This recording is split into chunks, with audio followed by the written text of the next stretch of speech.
Hello, everyone. Welcome to Swansea Way.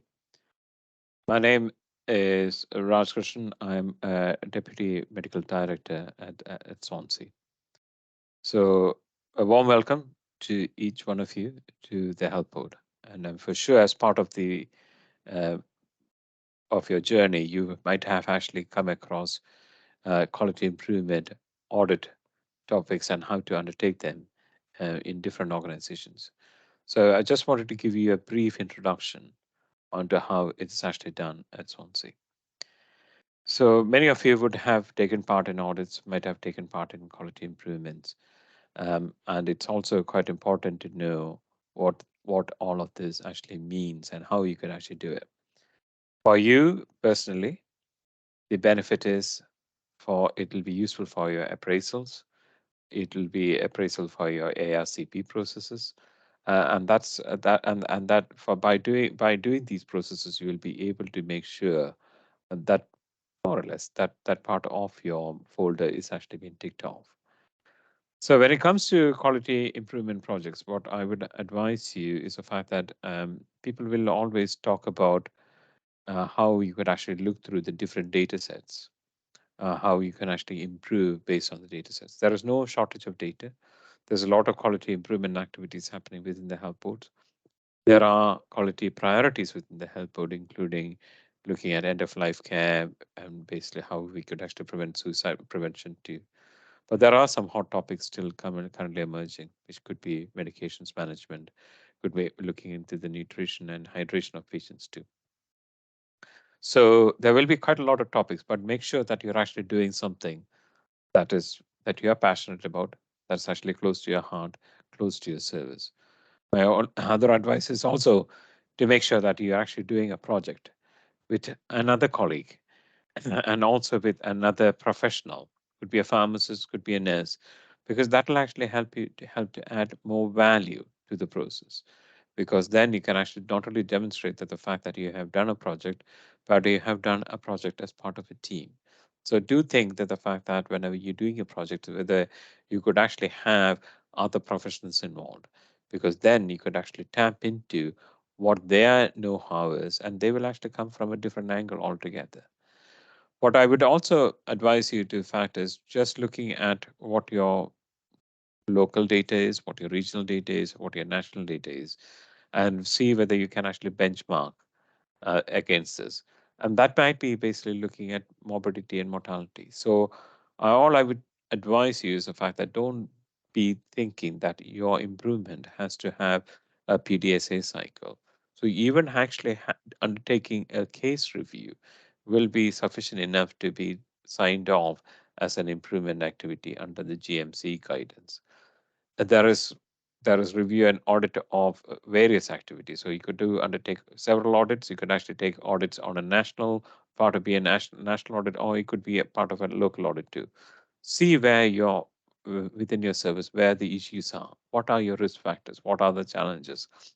There's a lot of time when people undertake audits and just do that on an isolation, just like they just happen to pluck this particular topic out of the sky. But I would advise you to see what the service needs are, what's on the risk register, and that will actually help you to look into it. Now, if you are actually looking for any learning from event analysis, so it could be a root cause analysis of an outbreak on the ward, or it could be a root cause analysis for a serious incident. Make sure that you basically take the interest to tell your consultant saying that the fact that you would like to review it, and you will actually get supervision. Because most of the time what happens is if there is a learning event that you have to do, people do not get exposed when they are a junior. They will actually be asked to do it when you're a consultant. And so you're faced with a barrage of documents and basically expected you to come to a conclusion for that. So looking to see how you could tap into that particular one. But you could also look at audits of the outcomes from guidances, from guidelines, devices, or innovations recently introduced, and and also looking at the training received and any changes to practice. So don't just confine yourself to see how you could actually do it. My advice will be also to see whether you can do an audit find out where we are deviating from a standard, and to see how you can bring in an improvement. So you build in the audit and the improvement at the same element too. So the fact is, when you're actually looking through audits for all of this, the one of the biggest challenges you will ask is the fact that, where do I get my support from? Where can I actually get the resources from? So we do. There's quite a lot about quality and safety on the internet pages. There's quite a lot about audit on our internet pages too. So make sure that you actually look into those, and that will actually be helpful to give you guidance. There are, as I said, there are quality and safety priorities. There's an improvement department, and if you are stuck at any moment, do drop them a line. They will be very happy to give you the guidance to say how to do it. And with regards to audit, there is an audit department too. Will actually help you to undertake audits too. Now, with any of these activities, there is something known as an AMAT system. I'm not sure whether you have come across it. Most health boards within Wales have it. It's an audit management and tracking system. If you do have a project, I would sincerely advise you to register that project on AMAT. And if you're going to register that project on AMAT, then and if you can actually make sure that it's been followed through, and whenever you complete a cycle of it, make sure you update that on a AMAT. When you finish off your audit, you will be able to automatically generate a certificate. And that is a certificate that you can actually show for evidence for your ARCP, for your appraisals when it is actually needed. So saying that the fact that you have undertaken these audits and this is what you have achieved.